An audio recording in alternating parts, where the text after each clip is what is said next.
এমন একটা সিক্রেট বিষয় দেখাবো, আর অবশ্যই এই কাজটি আপনি ভুল বা খারাপ কাজে ইউজ করবেন না, আমি এটা আপনাকে রিকোয়েস্ট করছি। সো সম্পূর্ণ প্রসেসটি দেখেন। গুগলে গিয়ে সার্চ করুন ফোরটেক্স, তারপরে সার্চ করে দেন, তারপরে প্রথম ওয়েবসাইটটি চলে আসবে fortex.com, এখানে ক্লিক করবেন।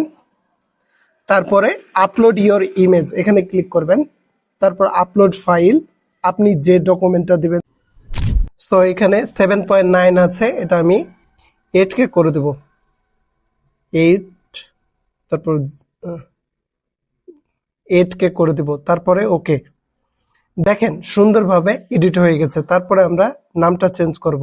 তো দেখেন ক্রিয়েটিভ নাদিম আছে, এখানে ক্রিয়েটিভ কেটে দিয়ে নাদিম হোসেন দেব।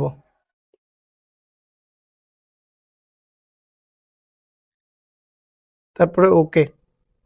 তারপর এটা ডাউনলোড করে দেখেন কত সুন্দরভাবে নাদিম হোসেন হয়ে গেছে। সো এটা ডাউনলোড করা সহজ, এক্সপোর্টে ক্লিক করবেন উপরে, পিএনজি তে ডাউনলোড করতে পারবেন অথবা পিডিএফ, তারপর ওয়েব ভার্সন, আপনার যেটা ইচ্ছা। সো পিএনজি তে দিয়ে এখানে এক্সপোর্ট করে দিবেন।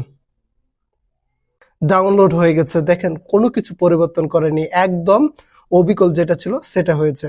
সো ভিডিওটি ভালো লাগলে এরকম নিত্য নতুন টিপস পেতে আমার চ্যানেলটি সাবস্ক্রাইব করে রাখুন।